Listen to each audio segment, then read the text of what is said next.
your presence. Be exalted, be magnified.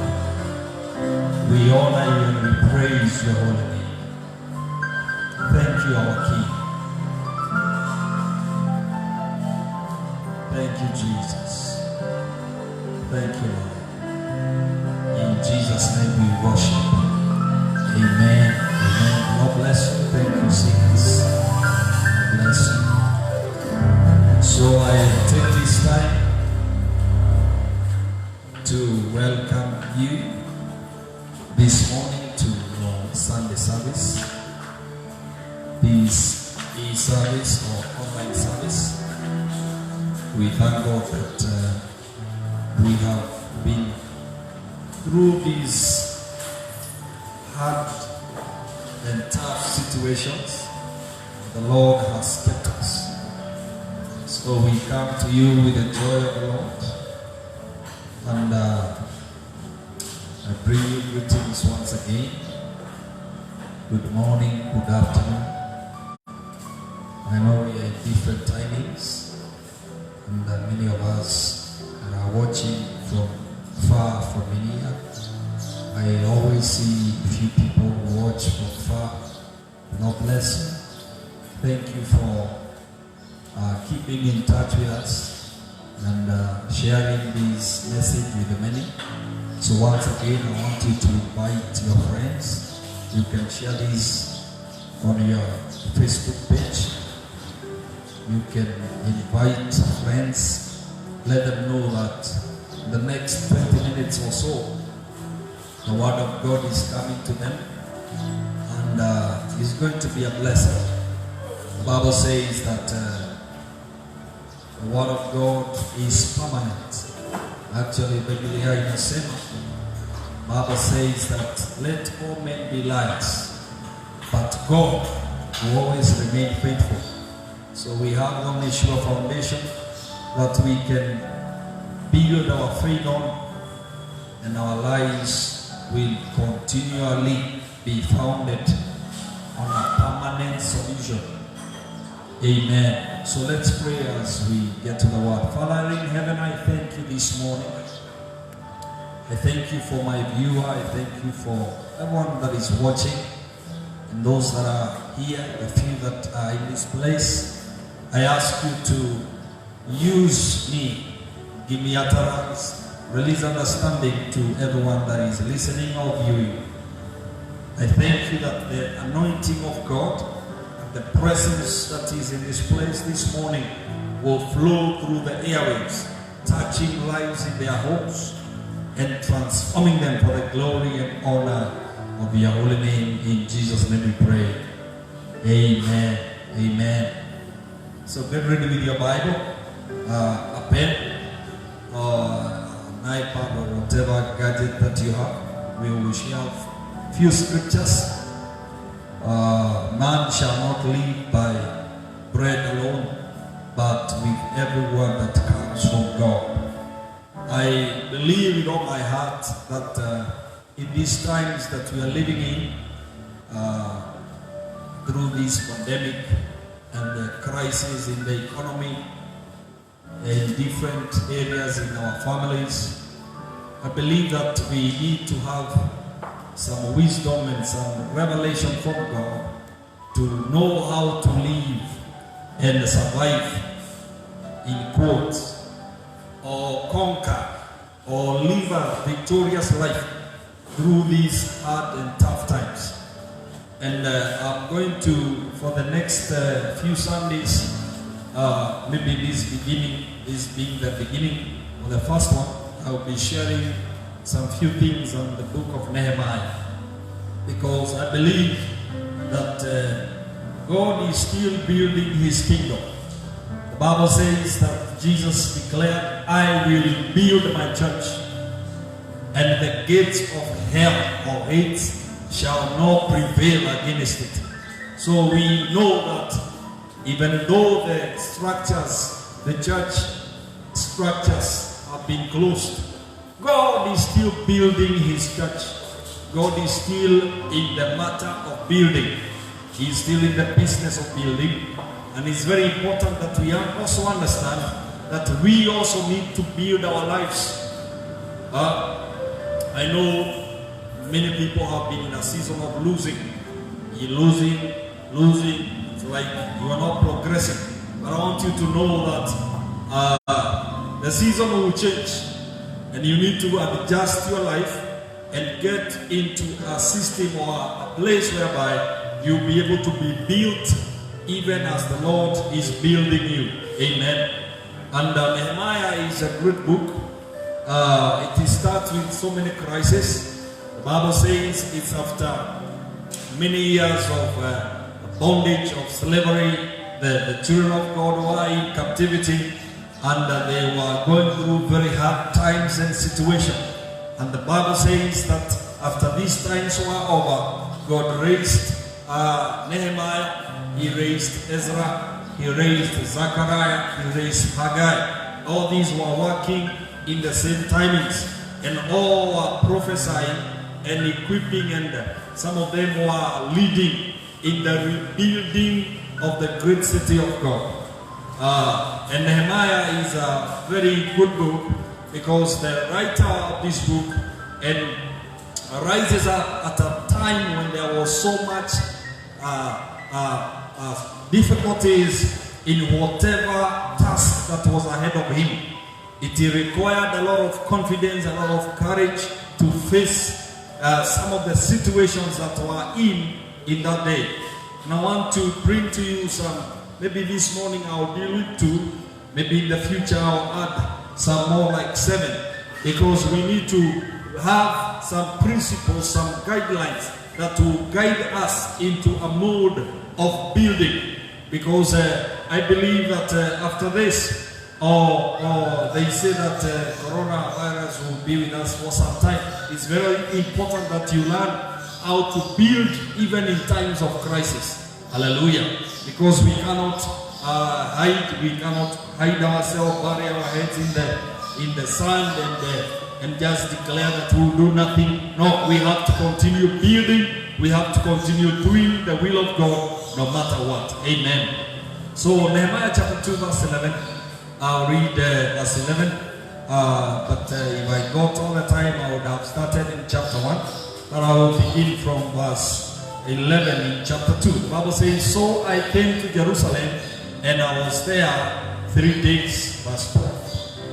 "So I came, then I rose in the night, I and a few men with me, and told no one what God had put in my heart to do at Jerusalem, nor was there any animal with me except the one which I rode." Verse 13.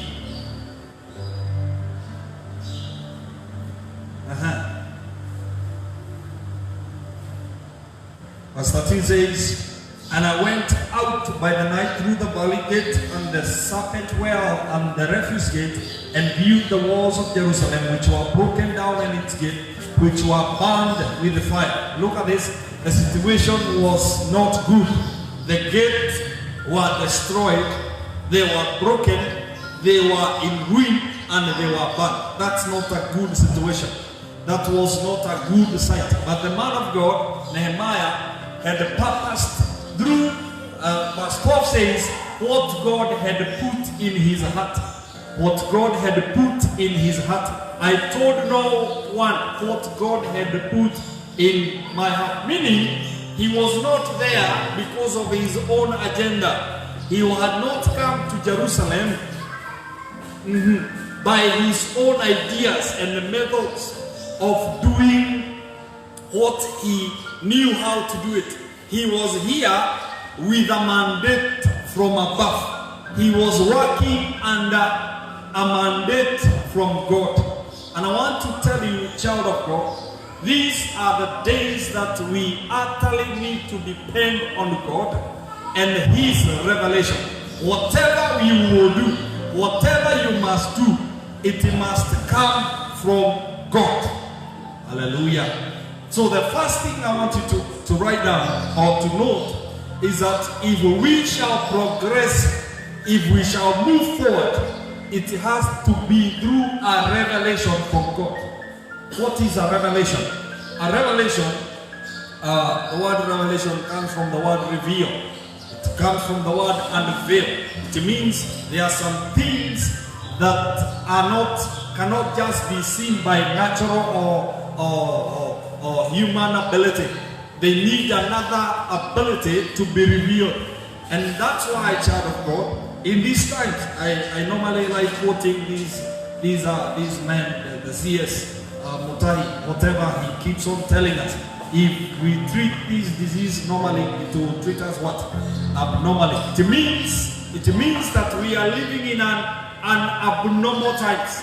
What do we need, child of God? We need a revelation from above. Because what comes from above, it will overcome whatever that is in the world. Hallelujah.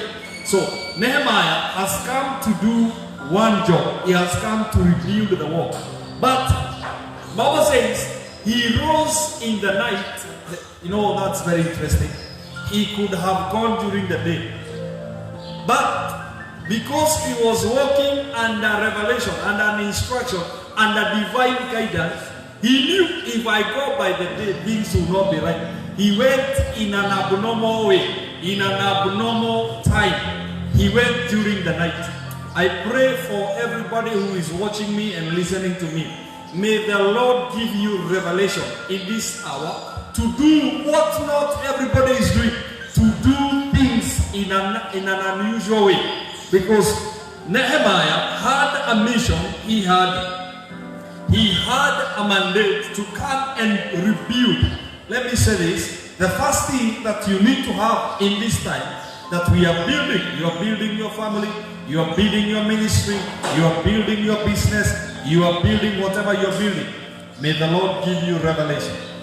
May the Lord cause you to walk in a way that is not a usual way. May the Lord reveal something to you that is not with everybody. Look at this. When I talk about revelation, I mean Romans 12 verse 1. I need to move quickly.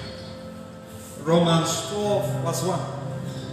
I beseech you therefore, brethren, by the mercies of God, that you present your bodies a living sacrifice, holy, acceptable to God, which is your reasonable sacrifice. That is the service number one.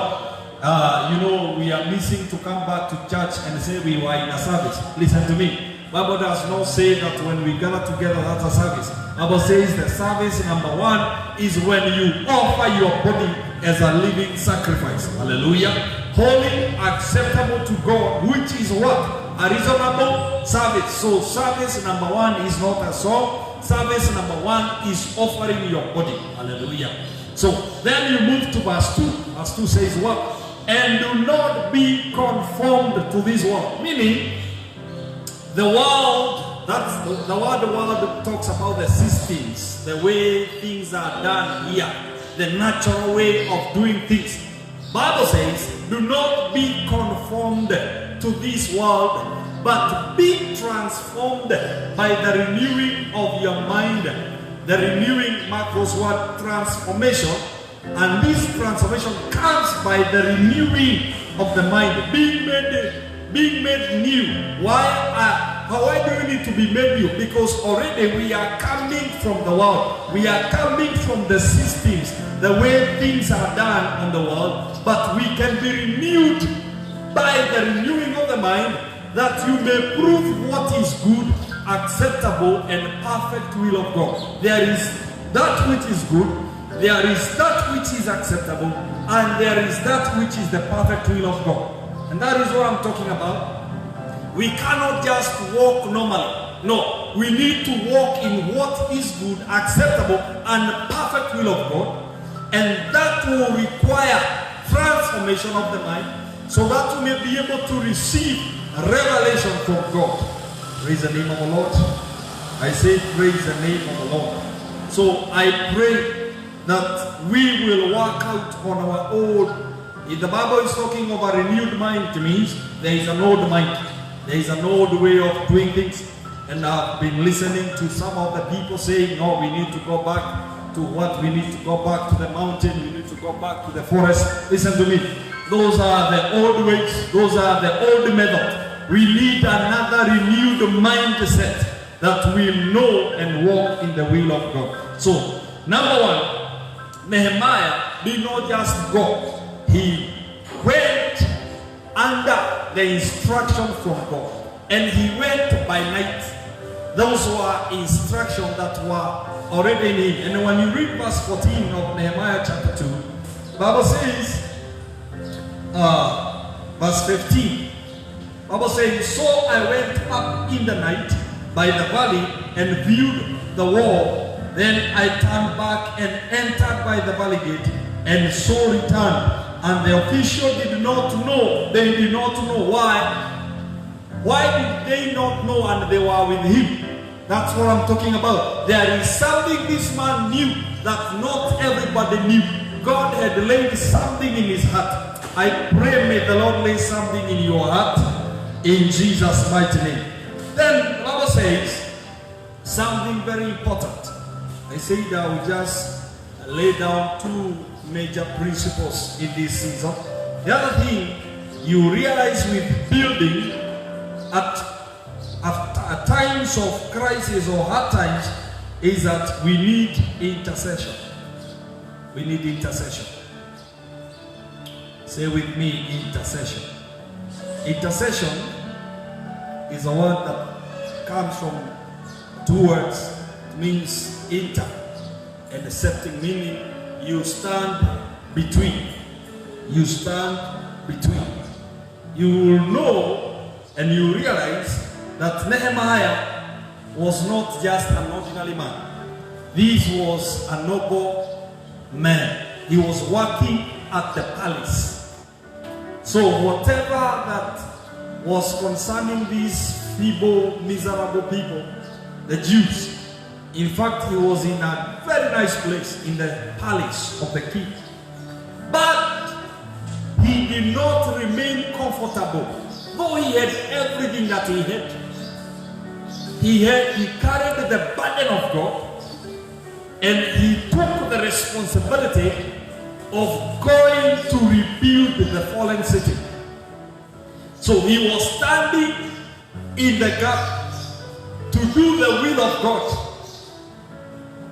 In fact, he could have continued to live comfortably in the palace. But because of the burden of God in his life, whatever he started, in fact, throughout from the beginning to the end, he started by prayer. And I want to encourage you, ladies and gentlemen, if there is a time we need to pray and not for our need, these are the time to stand in the gap. We need to stand between whatever that is happening on the earth and bring the will of heaven here on the earth. Look at Nehemiah chapter 1 verse 4. Chapter 1 verse 4. So it was when I heard these words that I sat down and wept and mourned for many days. I was fasting and praying before the God of heaven. This is the beginning of this great noble job that Nehemiah did. It was started through prayer and fasting. And you realize all through the book of Nehemiah, he kept on praying, persisting, and crying to God. And I ask you, my brother, my sister, maybe you you are living a very comfortable life, everything is okay. Please, I want to challenge you. This is the days that we need to carry the burden of God and stand in the middle and cry to God and stand in the gap. Look at 1 Timothy 2:1. I say this intercession means standing in the gap. Therefore, I exhort first of all that supplication. These are all kinds of prayer that we do. Supplication is whereby you ask for the needs. You ask. Those are good prayers. But you should not stay at this level whereby when you go to God, you are just dealing with the supplications. It's a good place Yeah, God give me this one, God do this, God do this, God do this. There's another level of prayer called prayers. Prayers, this is when you present your case before God and you lay down facts. A prayer, that word prayer is a legal term, is whereby you go to God and you apply His word and you release facts and truth, and you make a prayer, you make a request, and sometimes it might not be granted. Then there is intercession. This is another dimension of prayer. It's whereby you stand between two things. And the best example is Luke chapter 11 and verse 8. Please stay with me. Stay with me, I'm almost winding up. Luke chapter 11 verse 5. Bible says, I'm talking about principles of rebuilding. Because we are going to rebuild the fallen economy. We are going to rebuild the families. There are all kinds of news that are flying. They say that our teenagers, most of them are in crisis. And I pray that God will rebuild the church, will rebuild the families, and will rebuild our nation. But we need to know how to do it. We need intercessors. We need intercession. Hallelujah. Look at this. Luke chapter 11 verse 5. And he said to them, which of you shall have a friend? This is Jesus. He is giving an example. Which of you shall have a friend and go to him at midnight and say to him, friend, let me 3 loaves, for a friend of mine has come to me on his journey. Look at it. A friend has visited at night. That's a very unusual, abnormal way. And this friend has come and he is hungry. So this friend who has visited a friend, the friend takes the burden of this other friend. Why did he come hungry and at night? And he is bringing trouble to a very comfortable family. But this friend takes the burden of the other friend and he goes, I have nothing to set before him. Verse 7. And he will answer from within and say, do not trouble me, the door is now shut, and my children are with me in bed. So I cannot rise and give to you. I said to you, though he will not rise to give to him because he is his friend, yet because of his what?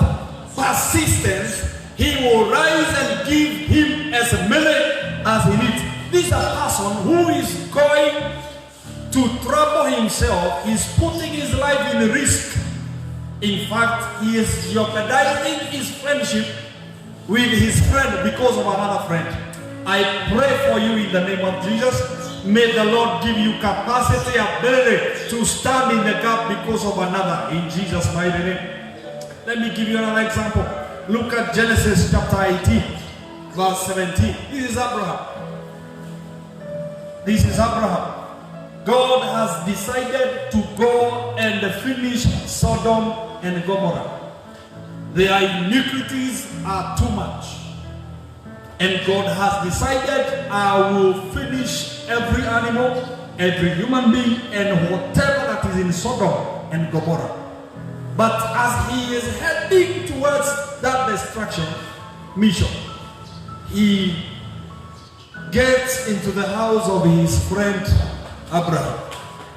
And the Bible says Abraham perceived these were not just normal men. I said you need the revelation. He perceived these are not normal visitors. These are men of God. These are God sent. I pray that God will release the spirit of revelation again upon the church, that we will be able to discern and know what to do. The Bible says Abraham discerned and he understood and he invited them into his tent. And the Bible says he gave them a banquet and he entertained them. And the Bible says, as they were leaving, the Lord said, look at that, and the Lord said, shall I hide from Abraham what I am doing? Since Abraham shall surely become a great and a mighty nation, and all the nations of the earth shall be blessed in him. I pray for the church of Jesus. Right now, I declare, may we come out of confusion. It's not good that when the world is searching for answers and solutions, we are also in the same basket. No, we shall be a solution. We are the light and the salt of the earth. Hallelujah. God says, since Abraham shall become, and the Bible says, verse 23. Jump to verse 23, please, as I come to the close. And Abraham came near and said, would you destroy the righteous with the wicked? This was not anything to bother Abraham. In fact, destruction was not coming to his house. Destruction was on the other side. But he took it upon himself and went before the Lord and said, Lord, would you destroy the righteous together with the wicked? And you know the story. He begged God. He stood in the gap. He cried to God. Listen to me, my brother, my sister. It is time to pray. It is time to stand in the gap. We shall call upon the name of the Lord, and He will answer us in Jesus' mighty name. The book of Nehemiah is full of so many situations. When you go to Nehemiah chapter number 4, I'll wind up with this one because I want to spend like 3 minutes in prayer. I want to intercede on behalf of somebody this morning.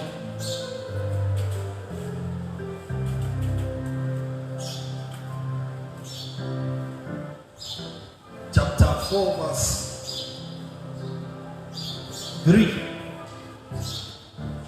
These were the enemies of God. They were fighting Nehemiah as he was building. One of them is called Sanballat. Is in verse 1. These are the other one, the Tobiah and the other one. They mocked them, they ridiculed them, and they said, and he said, whatever they build, if even a fox goes up on it, he will break it down. He will break down their wall. Then, how did Nehemiah respond? He did not respond to them. He responded to God. The Bible says he went before God. And look at this. Hear our God, for we are despised. Turn their reproach on their own head and give them a slander to our land of captivity. Jump to Nehemiah chapter 6 verse 15. Look at this. Nehemiah 6:15. So the war was finished on the 25th day of Elul in 52 days. I want to declare in the name of Jesus, no matter the opposition that we are faced, we shall make it to the end in Jesus' name. Verse 16 says, and it happened when all the enemies heard of it, and all the nation around us saw these things, they were very disheartened in their own eyes, for they perceived that this work was done by our God. I want to declare in the name of the Lord, after this, after everything has been said and done, there shall be a testimony that God was with you. But we have to involve God. We have to stand in the midst, and we have to have a revelation of what He wants to do in Jesus' mighty name. So I want to pray with you. Your family might be must be torn apart. Husband, wife, children. You might be facing very hard times in your business, your career,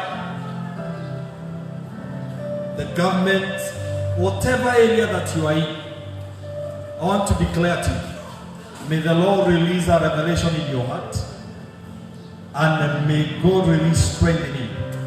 And I want to stand in the midst before God and pray for help in the name of Jesus. Father, I thank you this morning. I want to thank you. I want you to take some time wherever you are and declare, I will not walk in darkness. I will receive a revelation from God. The light of God will shine in the midst of my troubles, in the midst of my trial. My business is not doing very well, but I release the spirit of revelation.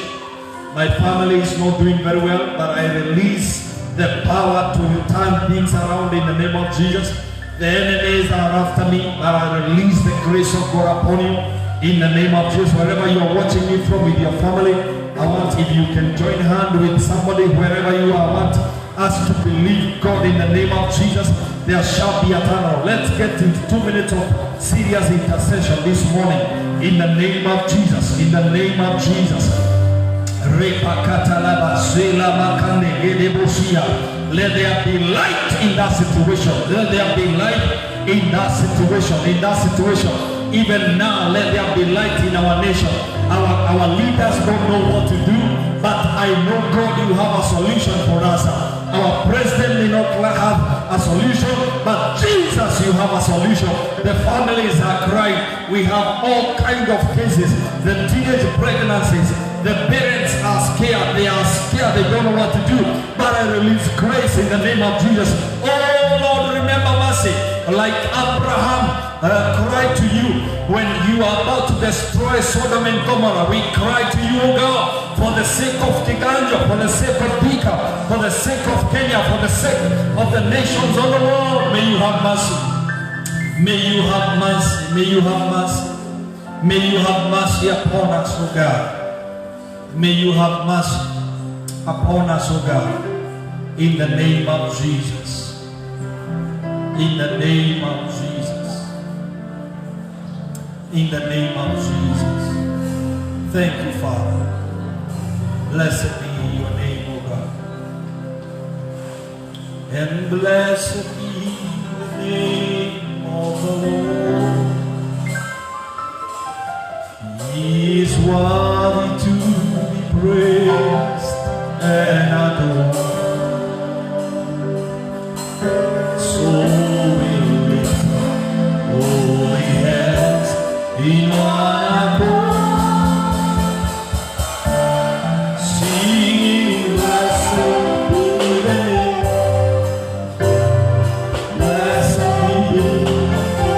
blessed be the name.